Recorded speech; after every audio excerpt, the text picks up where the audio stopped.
A Alfa fazia o projeto e comandava o projeto. A Beta executava e a Delta fiscalizava. O Banco Mundial topou isso. Rapaz, nós Fazia fizemos todo uma sentido. revolução. Fizemos uma revolução no Estado. E mexemos no Cerrado. Aí é que surge O projeto. O PADAP. o que fizemos no Cerrado. Essa demanda, ela veio lá do governo federal, na época? Não. Veio daqui de Minas, especialmente Lavras, que já discutia esse assunto. O professor Alfredo Scheid foi fazer o doutorado dele nos Estados Unidos, North Carolina, e conseguiu levar 300 amostras de solo de Cerrado para estudar. Chegou lá, começar. E me ligava, nós éramos compadres, quase irmão. Tá dando certo, você vai ver que isso aí vai dar certo, não sei o quê. E sempre muito animado. E lá em Lavras nós começamos, depois que ele voltou, nós começamos a discutir muito a possibilidade de modificar o Cerrado. Porque as áreas de Minas já estavam todas usadas e a produção era muito ruim. Aí então começou o projeto Cerrado. Fizemos um negócio muito bem feito. Modifiquei o crédito rural. Foi uma briga com o Banco Central, porque o crédito rural, na minha época, ele financiava um produto. Você quer um trator? Quero. Qual é o trator que você quer? Esse aqui, 70 cavalos. Quanto custa? Saiu o recurso. 80 mil reais. Ele mandava servir um cafezinho para ele e corria lá dentro e olhava. O que ele olhava? O cadastro do homem. 80 mil pode financiar ele. Tem cadastro para muito mais. Se ele pegasse aquele trator e fosse botar como táxi na cidade, ou botar na sala dele como beleza, não tinha problema. Não tinha que comprovar Não dá nada. Tá errado, não tá? Sim. Mesma coisa, você quer adubo? Quero. Quanto é que você quer? Tanto. 100 mil reais de adubo. Não perguntava para quê. Se fosse para botar no armazém dele, largar, não tinha problema. Mas ele tinha o cadastro que garantia. Eles olhavam o cadastro, vai estar errado, gente. Nós temos que Qual que é o destino, financiar o produto, o projeto. Não só o produto. Só o produto. O projeto. Aí foi uma briga, mas acabei conseguindo. Eles não quiseram fazer com todos os bancos. Nós conseguimos que fizesse com o BDMG. Criamos o PCRI, Programa de Crédito Rural Integrado. E aí criamos o projeto Cerrado em Minas. Peguei a ACAR, vocês lembram da ACAR? Nasceu em Minas Gerais com a Fundação Rockefeller, em 48. Já estava no Brasil todo. Chamei a ACAR para ser o único órgão de assistência do governo. Credenciamos e vamos pagar as despesas de vocês. Ela está quebrada. Foi 2 pauladas que eu acertei. Ela estava quebrada e passou a ter dinheiro. E trouxe isso para cá. E aqui agora vamos fazer os projetos. Ao fazer o projeto do Cerrado, nós fizemos um projeto completo. Você tinha um grupo de economistas que acompanhava a parte econômica do BDMG. Gente de primeira linha. A assistência técnica era obrigada de estar junto, porque ela ia fazer aquilo funcionar. E ela vinha da cooperativa. Exatamente, de onde viesse. E o que era importante era o crédito. O Pipaeng sim. as direções. O Pipaeng, a primeira coisa que eu fiz ele fazer foi chamar as universidades. Viçosa, Lavras e Belo Horizonte. Eram as únicas que tinham peso naquela época. Pegamos todas as cabeças boas e botamos dentro disso. Pagava eles para isso. E eles passaram... Vamos estudar e entender o que está acontecendo. Exatamente. E começaram a forçar. Pegamos o Instituto Agronômico do Oeste, que era do governo federal, era da Embrapa. Embrapa não existia. E lá tinha gente muito boa em Cerrado. Eram os melhores trabalhos que eu tinha visto. Um deles era lá. Aqui em Sete Lagoas, na Fazenda Santa Rita. Trouxemos esse pessoal todo para dentro do projeto nosso. E lá em São Paulo eu descobri 2 coisas. O Instituto Agronômico de Campinas tinha muito trabalho sobre Cerrado em São Paulo, porque Cerrado, eu descobri que São Paulo tinha Cerrado. Olha só. Aqui é a região da Mogiana. Então eu fui lá ver os trabalhos deles. Achei muita coisa interessante. Já estava mais desenvolvido que Minas nessa época? Tava. Aham. E a segunda, para mim, foi a melhor de todas que eu achei. Foi o IRI em São Paulo, lá em Matão. Era uma fundação Rockefeller. Olha o diabo do Rockefeller ajudando aí. Ajudou muito o Brasil esse Rockefeller. Ele botou lá uns pesquisadores americanos e eu fui para lá e fucei para ver tudo que ele estava fazendo. Tinha muita indicação que o Cerrado era viável. Trouxe tudo para cá, botei esse pessoal todo junto, rezando na mesma panela. Falei, tem que sair um cozido bom aí. E assim nós fizemos. Os primeiros, aí vem a conversa do Badap. Era uma aventura. Esse Paulinelli é louco. Ministro, enquanto eu tomo uma aguinha aqui, só para contextualizar, para quem não é do segmento agro e várias pessoas, acredito que milhares de pessoas vão assistir, estão assistindo, né, esse episódio nosso. Para quem não sabe, por que o Cerrado não produzia, né? Porque baixa fertilidade, Cerrado, muito alumínio, né? Não tinha condições, né? Era uma formação geológica muito antiga, velha. Toda ele no hemisfério tropical. Chuvas torrenciais, fogo. Você sabe que o índio, quando descobriu o fogo, começou a queimar o cerrado para matar a caça mais fácil. Depois ele descobriu que ele não podia queimar um ano só, porque no segundo ano a macega crescia tanto e ele não tinha controle, queimava às vezes até a choça dele. Voltava para a choça lá dele, lá, o fogo, né? Então, o que aconteceu? O fogo foi um dos que mais estragou o cerrado. A laterização, piso do animal silvestre, depois o gado, foi laterizando aquilo. Compactação. Deu tudo zebra. E principalmente a erosão também, que estragou demais, né? Você tinha muita região com Vossoroca, com tudo. Então, a gente viu que o cerrado era uma terra estragada e que para você usar tinha que recompor. E enfrentamos isso. Tinha solução, tinha que ter gente disposta a isso. Tinha que ter solução, não tinha ainda. Nesses estudos aí foi o que foi aonde se descobriu pH, calcário, adubo. Não, vocês já trabalhavam. Já. O adubo também já tinha. Agora, o que descobriu de fato é como recuperar uma área degradada como era a Cerrado, porque ela degradou em 500 milhões de anos. Sim. Ela nasceu muito antes da área temperada, que era a área rica do mundo. Lá é só arrancar a vegetação e plantar. A parte da Europa, tudo certo. Tudo. Então aqui não. Foi aí que foi agora quem vai fazer isso? 1971. Eu não esqueço disso. Nós vamos ter que laçar meia dúzia de cara doido. Tem que ser um aventureiro. Para poder topar o desafio. Uns acreditavam no que eu falava, outros, esse moço é doido, isso não vai dar certo, ele é um aventureiro. E eu falava, dá certo, vai ter que dar. A tese que eu vi era o seguinte: se você teve aquele solo que já foi bom, se você recuperar física, química e biologicamente, ele vai ter chance. É o que eu vou fazer. Como eu estou praticamente ajudando esse pessoal com um juro muito bom, ele não vai tomar prejuízo com isso. No pior das hipóteses, ele melhorou, botou um passo melhor e não tomou prejuízo. Mas eu quero chegar a mais. Eu quero chegar aqui. Esse cerrado tem que ser altamente produtivo. Aí nós começamos, né? Aí Pamig, na época Pipaeng, soltando todas as informações e inovações necessárias, e eu fui buscar. Lá no Triângulo Mineiro eu achei lá uma meia dúzia. Passos de Minas teve uns 3 ou 4, que a região ali mais uns 5, Paracatu, Unaí, eram uns 25 a 30 produtores. Tá bom, ótimo para começar. Dispostos a começar o negócio. Aí é que vai ser um nó, porque aí o doido do Paulinelli vai ser testado. Rapaz, nós fomos de sorte. O São Pedro foi generoso, o ano correu bem e esses projetos espalharam como fogo no Brasil todo.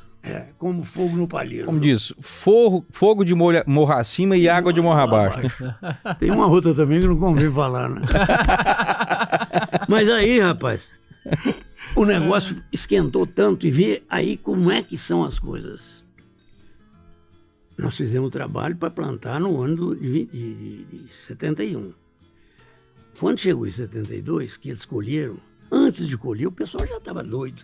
Não, tinha dado certo, tinha dado certo. Isso é milagreiro, ele estava certo. Benzedor. Aí, o que nós fizemos? Abrimos uma inscrição para os que queriam, né? Quando chegou em setembro, já tinha mais de 1.000 inscritos. Os 25 que o senhor teve quase que laçar.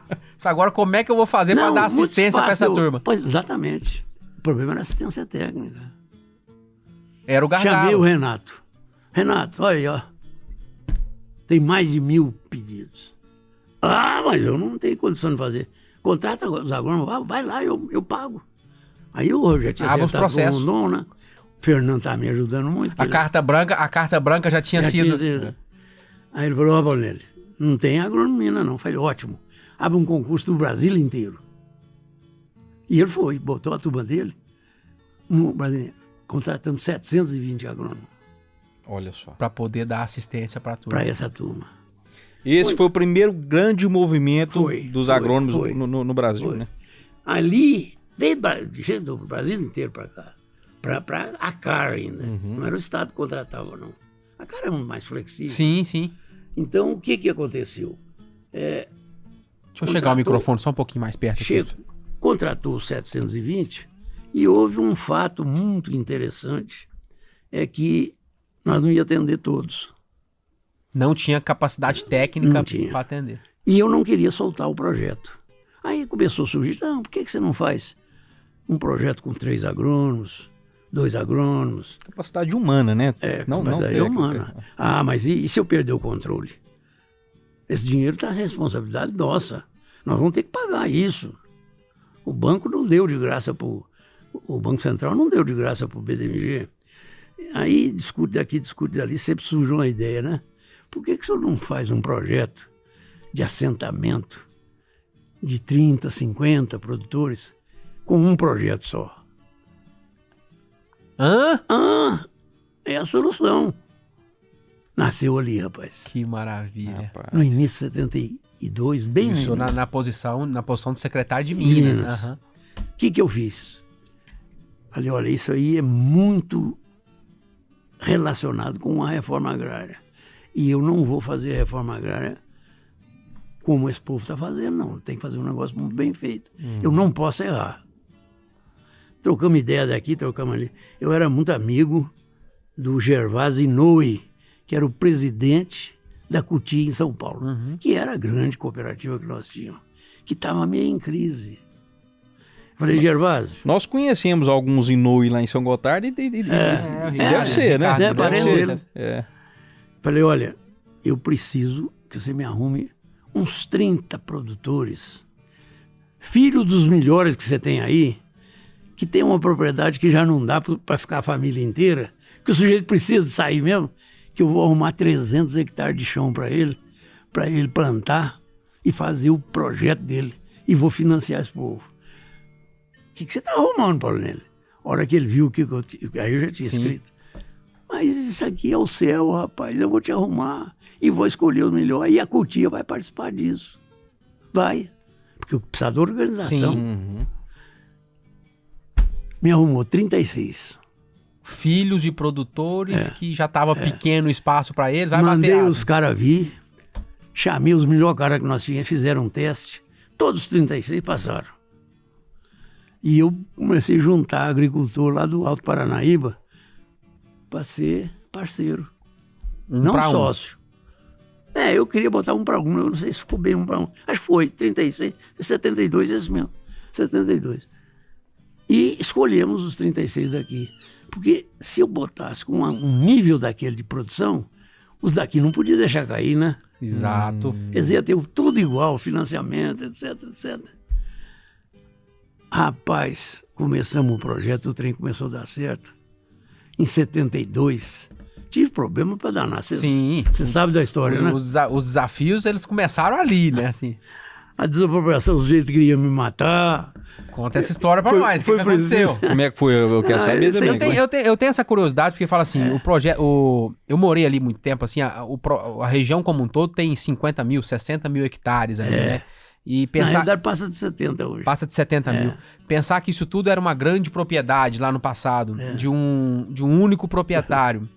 E vem um sujeito de Belo Horizonte com a proposta de desapropriar. A minha proposta foi de comprar dele. Comprar... Ele não quis. Não compro, não vendo, não dou. Ainda mais para japonês. Mas não é japonês, são brasileiros, filho. Aí ele brigou. Antônio Luciano Pereira. Sim, o famoso Lucianinho. Lucianinho.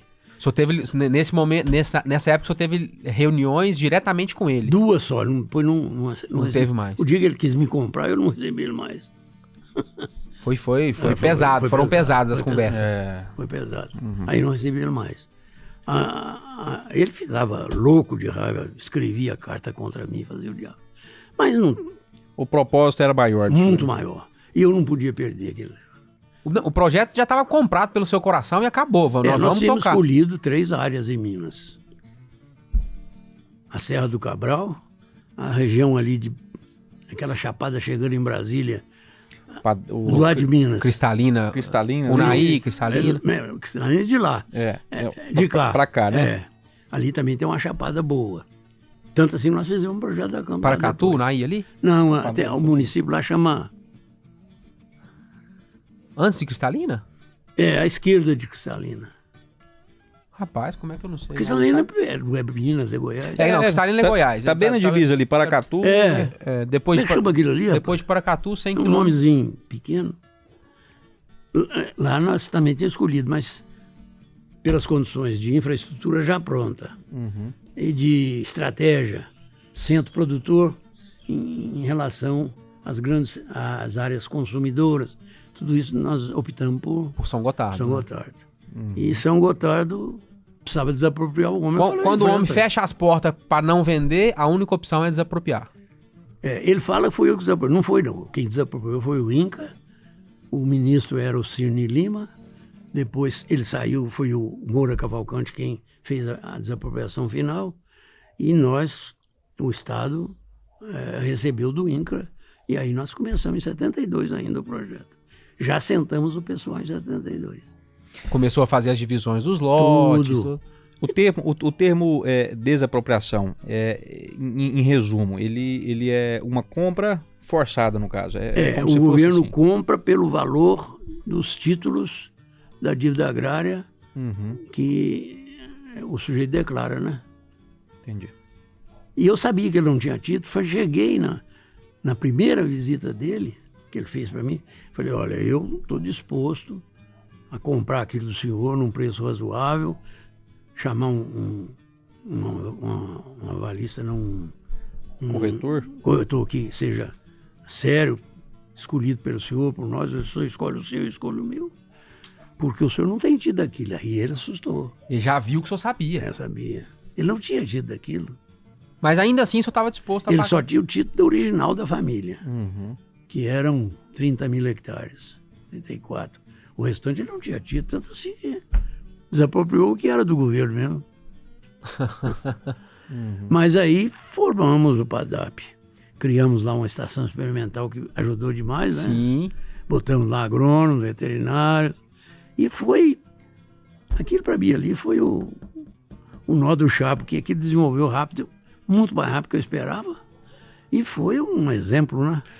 A turma... Pode fazer reforma agrária no Brasil, desde que seja gente séria, né? É muito bacana. Sempre que a gente escuta a palavra reforma agrária, a gente meio que dá uma arrepiada, assim, E ali é um baita de um exemplo de como é que funcionou, né? A reforma, como é que funcionou. Eu não conheci o Geisel, foi muito engraçado.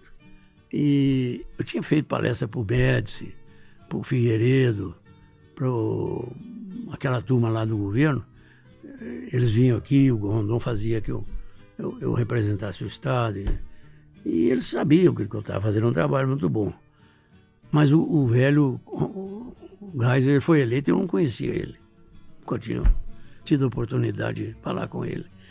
Mas houve um fato muito engraçado. Ele veio a Minas calado.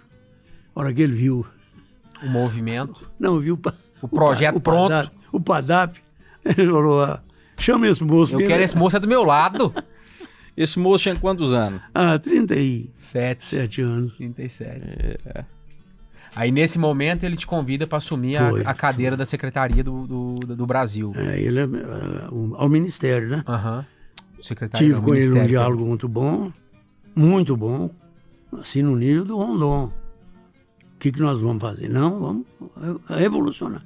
O Brasil não tem condição de sobreviver sem agricultura. Ele sabia disso. Nós estamos numa crise sem precedente. Era muito fácil olhar. Os Estados Unidos tinham confessado que já não tinha mais alimento, que ele era o grande fornecedor do mundo, né?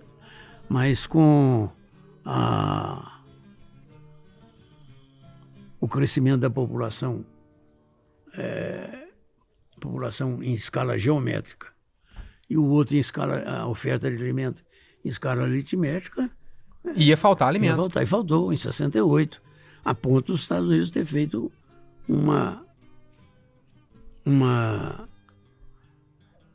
o que ele chamou foi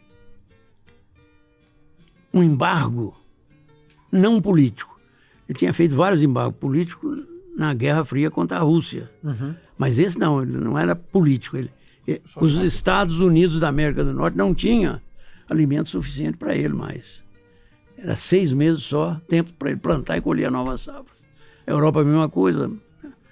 A Ásia pior ainda, com uma população muito grande. Então ali... A gente estava falando de segurança alimentar mesmo, né? Ali nós vimos que o Brasil era importador, não importava 1/3 do que consumia. Não vai dar. E o alimento triplicou de preço. Exatamente como agora, além de triplicar de preço, que está faltando. Sim. Aconteceu isso lá também. O frete. O frete também triplicou. Porque quando você compra numa direção só, você regulariza o frete. Sim. Todo mundo ia para o Golfo do México, que é onde os Estados Unidos descia com a safra dele, comprava lá e vinha embora. Hoje não, você tem que correr o mundo inteiro para saber onde é que tem. O frete aqui era esse aqui é 3 vezes. O seguro de frete agora com a guerra triplica também. Uhum. Quer dizer, tudo complicando a vida da gente. Mas o Brasil ficou em dificuldades. Mas quando ele te convida para assumir, esse era o desafio do Brasil. Era deixar de maior importar. ainda, veja, era maior ainda.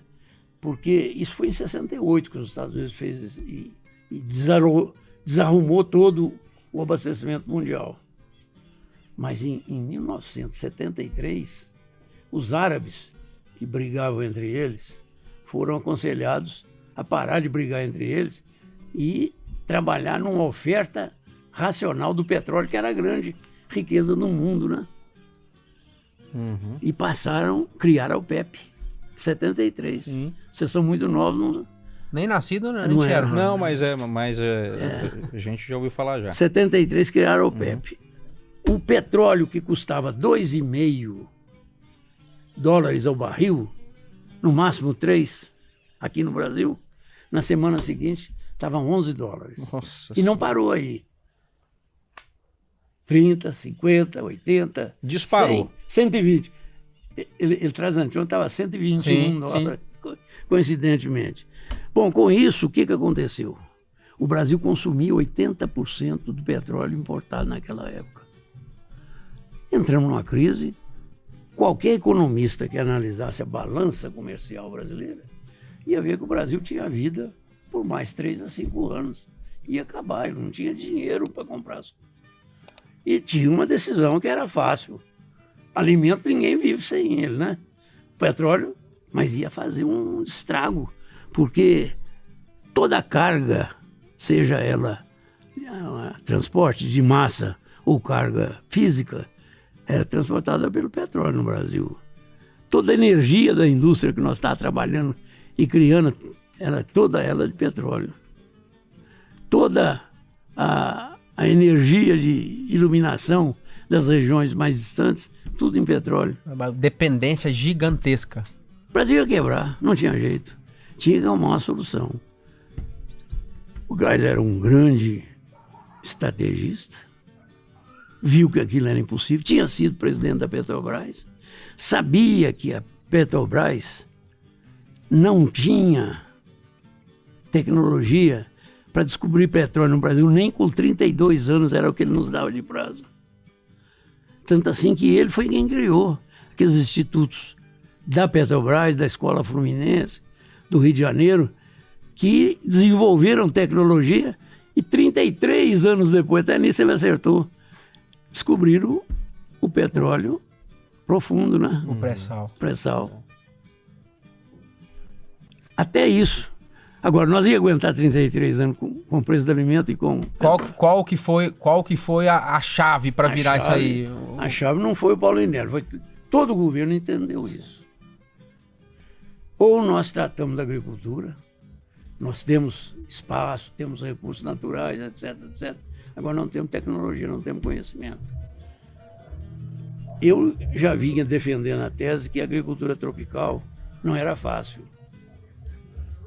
Tanto assim que nós só exportávamos produto tropical, mas era o café, era a borracha, era a seringueira, a borracha seringueira é o mesmo, era o cacau e a madeira tropical. E o Brasil não foi bem nisso, né? O café nós mantivemos porque ele foi mantido com pressão de produção mesmo, né? Uhum. Mas nós estávamos perdendo mercado. Veio aqui a África, veio aqui a Ásia, o sudeste da Ásia, pegaram esses cafés e foram produzir lá. E nós tínhamos 80% do mercado, hoje nós temos 30%. Exatamente. Não é isso?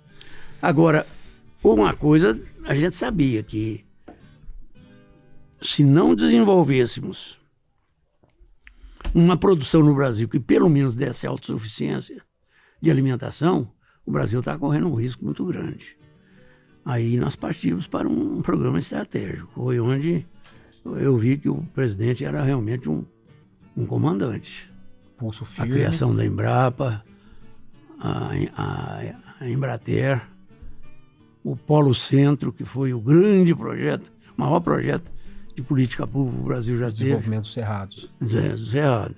E depois o japonês entrou também na conversa, né? Que foi o Prodecer. Ali nós fizemos copiado de Minas, foi muito interessante, porque enquanto eu estava aqui, sempre foi muito meu amigo o João Paulo dos Reis Veloso. E ele viu que o projeto estava dando certo aqui, ele botou o IPEA, era presidente do IPEA o Maurício Rangel Reis, acompanhando todo o trabalho nosso, porque o nosso trabalho ficou bom, nós tínhamos curso de tudo, a gente sabia o que era, o que fazer, como não fazer, porque o projeto foi muito bem elaborado. Ele era um projeto de desenvolvimento mesmo. E o IPEA acompanhou durante os 3 anos aqui. Olha a coincidência, quando o Geisel me escolhe para ministro, ele escolheu o Veloso para continuar como ministro do Planejamento. Sim. Estava sabendo o que eu estava fazendo. Maurício Rangel Reis para ministro do Interior. É um segundo Ministério de Agricultura para a Zona Oeste, né? Tudo alinhado. E o ministro da Fazenda, Maria Henrique Simons. Aquele projeto que a Bozano Simons fez lá em Alfenas, de café, foi eu que fiz. Olha só. Eles tentaram e viram que era complicado. Não, chama o Paulinho lá, que ele tem uma turma que resolve aquilo. Eu fui lá dar solução. Ele era meu amigo, assim, de... Então, veja bem, eu vou jogar o sapo na água, né? Eu bati exatamente onde eu precisava. Todos ajudaram demais. A Embrapa foi fruto de um esforço conjunto. Ela tinha sido criada pelo Cirne Lima, mas ele brigou com o Delfim, vocês lembram disso? Uma briga terrível. Vocês são novos? Não sei nem o que o senhor está falando. Eu não tenho uma briga dele com o Delfim. Ele saiu do governo 11 dias depois. E a Embrapa por desencontro de pensamento. A Embrapa ficou no limbo, né? Mas aí, quando eu entrei para valer. Já tinha combinado com o Geisel que a Embrapa ia ser a grande... Aqui, eu anotei aqui, ó. Porque o desenvolvimento... o desenvolvimento do Cerrado, o Polo Centro, em dinheiros de hoje, foram investimento na ordem de 38 bi em infraestrutura, Estado, Isso, energia. E a Embrapa, a maior empresa de tecnologia agropecuária do E mundo. a Embrater também, que você esqueceu aí. Tá, esqueci. A Embrater que dava assistência técnica, fazia... Eu peguei a mesmo grupo. Você pegou o que você montou em Minas. Eu levei para lá. Legal. Não perdi tempo. E o Geisel viu que isso era importante. Daí ele ter me levado para lá, né? Sim.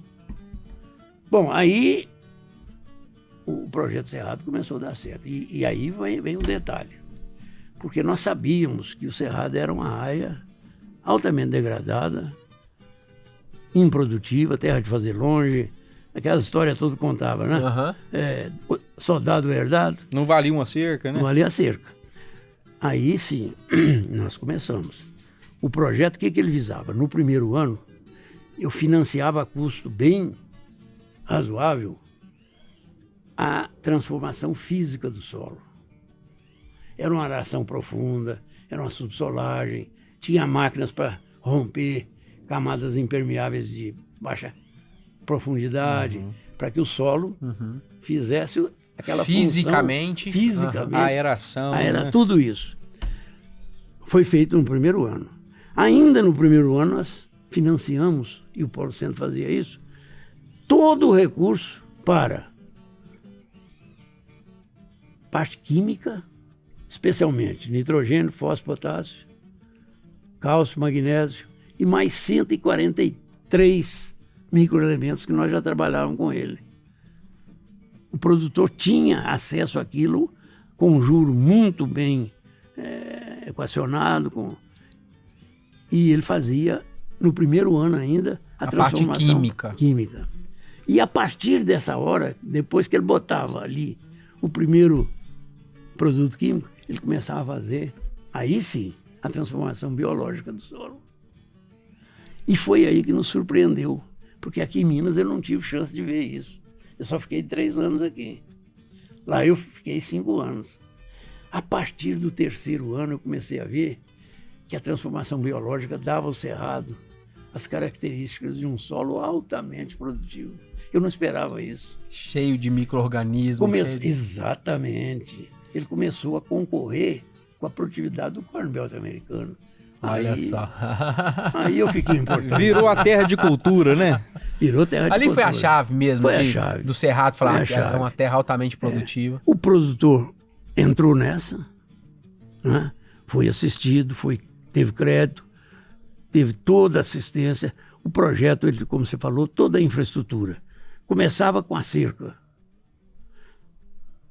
a estrada, a eletricidade, o telefone, a casa. Tudo saindo do O projeto foi recurso. muito bem elaborado, né? Elaborado. O transporte dele, o jipe, o caminhão, o que ele quisesse, a caminhonete. Depois a parte de infraestrutura, né? O silo, o secador, etc., eles nós fazíamos em conjunto. Para que não ficasse pesado para ninguém. Tá certo? Ele também colocava. Ele também colocava. Sim. E aí nós organizamos um projeto de uma forma muito hábil, em que você organizou o produtor e deu a competitividade a ele.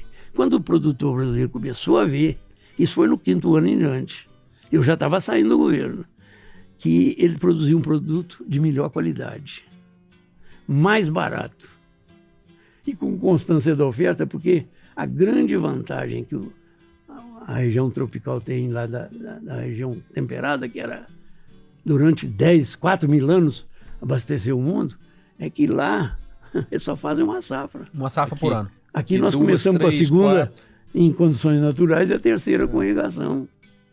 E ele falou, peraí. Constância de oferta. Produto para melhor qualidade, mais barato, constância de oferta. Esse mercado é nosso, não é de ninguém mais, né? E entrou para valer. A partir de 80 ele arrebentou. O mercado internacional era brasileiro em todo lugar que ele entrava. Foi onde o produto agrícola caiu de preço no mundo. E isso é preciso vocês anotarem. Porque está acontecendo agora, e se o Brasil não recuperar rápido, nós vamos passar uma outra crise, viu? De aumento de preço de alimento. Já está acontecendo, né? Está acontecendo. O que aconteceu na época?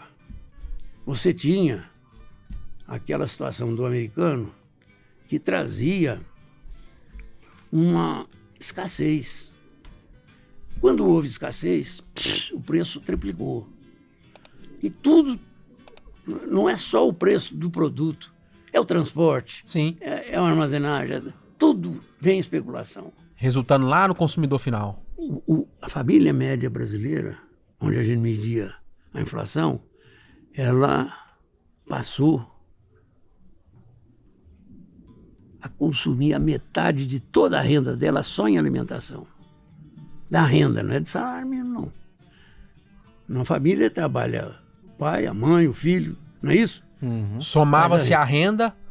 Metade era só alimentação. Nossa Senhora. Não sobrava dinheiro para uma vestimenta razoável, para um transporte, para uma residência, para educação, para saúde, para segurança. Nós entramos numa época Olha horrível. lá, lazer, hein? Entramos numa época horrível que foi um enfavelamento sem precedente. Lazer é zero, sem precedente. E o país perdeu qualidade de vida. Aí é que vem. Esse trabalho feito aqui, ele teve um significado para o Brasil e para o mundo. No mundo fizeram os estudos, esses grandes órgãos internacionais. 1980, índice 100 no alimento. No Brasil, Sim. na Europa, seja onde for, índice 100. 2000, 20 anos depois. No mundo, Europa, 50% caiu. O preço do alimento caiu 50%. No Brasil, 30%, caiu 70%. O Brasil deixou de pagar o alimento mais caro do mundo para pagar o mais barato. Agora está subindo outra vez. Por quê? Porque o Brasil está tendo falta de sorte, azar, briga, inconsistência, esquecer os planos que tem que funcionar direito. E nós precisamos produzir cada dia mais para sustentar o preço desses alimentos. Olha a soja onde é que está hoje, olha o milho, olha o café, arroz, feijão, Tudo, né? boi, carne, Lá no... frango. Graças a Deus nós já somos o maior produtor de frango, de carne, de soja, Café, de café, suco de laranja. suco de laranja, etc, etc. E somos o quarto em suínos. 10 anos vocês voltam aqui, se eu estiver vivo, o Brasil vai ser o primeiro. 10 anos. Não, é pra voltar antes também. Não precisa prorrogar essa visita. Mas aí eu não sei se vai ser... Legal. Ô, gente, aí é que está o grande lance que o mundo precisa do Brasil. Ele já descobriu isso.